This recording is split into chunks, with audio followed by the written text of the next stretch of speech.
श्री लक्ष्मी नारायण भगवान की जय। श्री धन्वंतरी भगवान की जय। देवता और असुरों ने अमृत की इच्छा से जब और भी समुद्र मंथन किया, तब उसमें से एक अत्यंत अलौकिक पुरुष प्रकट हुआ। उसकी भुजाएं लंबी एवं मोटी थीं। उसका गला शंख के समान उतार चढ़ाव वाला था और आँखों में लालिमा थी। शरीर का रंग बड़ा सुंदर सांवला था।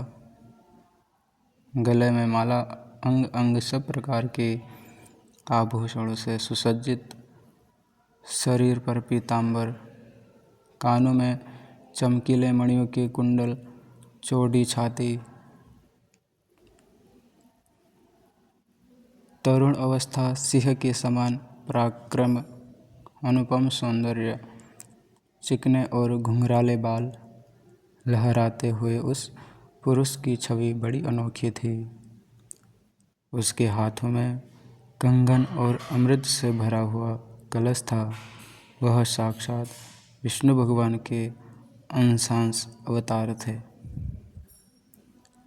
वे ही आयुर्वेद के प्रवर्तक और यज्ञ भोक्ता धन्वंतरी के नाम से सुप्रसिद्ध हुए। जब दैत्यों की दृष्टि उन पर तथा उनके हाथ में अमृत से भरे हुए कलश पर पड़ी, तब उन्होंने शीघ्रता से बलात् उस अमृत के कलश को छीन लिया। वे तो पहले से ही इस ताक में थे कि किसी तरह समुद्र मंथन से निकली हुई सभी वस्तुएं हमें मिल जाएं। जब असुर उस अमृत से भरे कलश को छीन ले गए, तब देवताओं का मन विषाद से भर गया। अब वे भगवान की शरण में आए।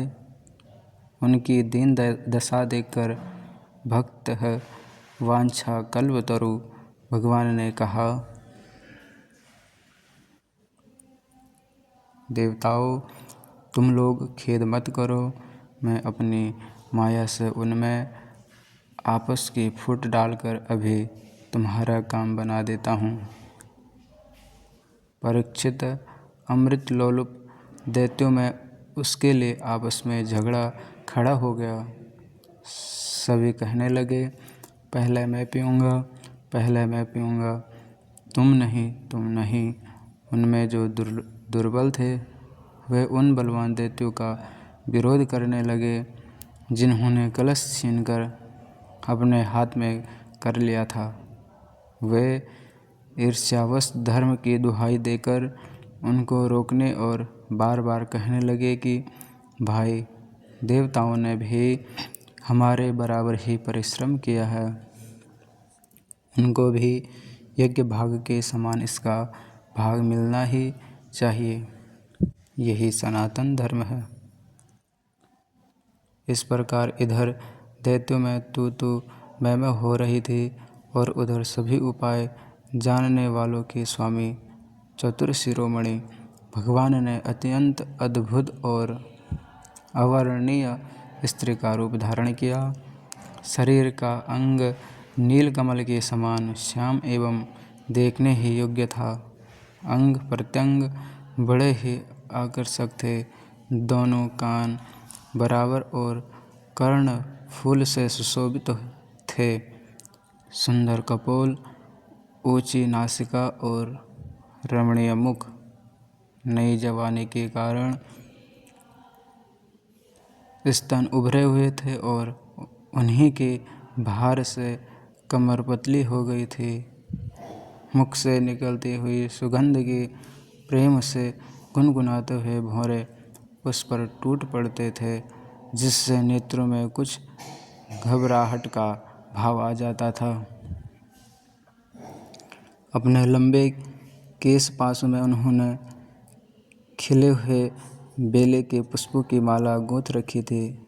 सुंदर गले में कंठ के आभूषण और सुंदर भुजाओं में बाजूबंद सुशोभित थे।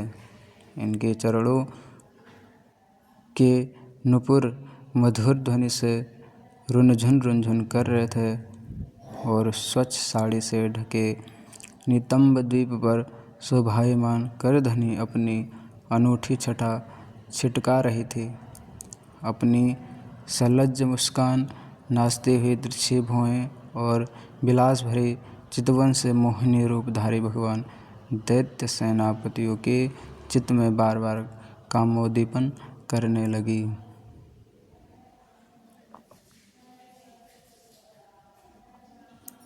श्री सुखदेव जी महाराज कहते हैं, परीक्षित, असुर आपस के सद्भाव और प्रेम को छोड़कर एक दूसरे की निंदा कर रहे थे। डाकू की तरह एक दूसरे पर हाथ से अमृत का कलश छीन रहे थे। इसी बीच में उन्होंने देखा कि एक बड़ी सुंदर स्त्री उनकी ओर चली आ रही है। वे सोचने लगे, कैसा अनुपम सौंदर्य है, शरीर में से कितनी अद्भुत छटा छिटक रही है। तनिक इनकी नई उम्र तो देखो। बस अब वे आपस की लाग डांट भूलकर उसके पास दौड़ गए। उन लोगों ने काम मोहित होकर उससे पूछा, कमल नयनी, तुम कौन हो, कहाँ से आ रही हो, क्या करना चाहती हो? सुंदरी, तुम किसकी कन्या हो? तुम्हें देखकर हमारे मन में खलबली मच गई है। हम समझते हैं कि अब तक देवता, दैत्य, सिद्ध, गंधर्व, चारण और लोकपालों ने भी तुम्हें स्पर्श तक न किया हो, फिर मनुष्य तो तुम्हें कैसे छू पाते? श्री नारायण भगवान की जय।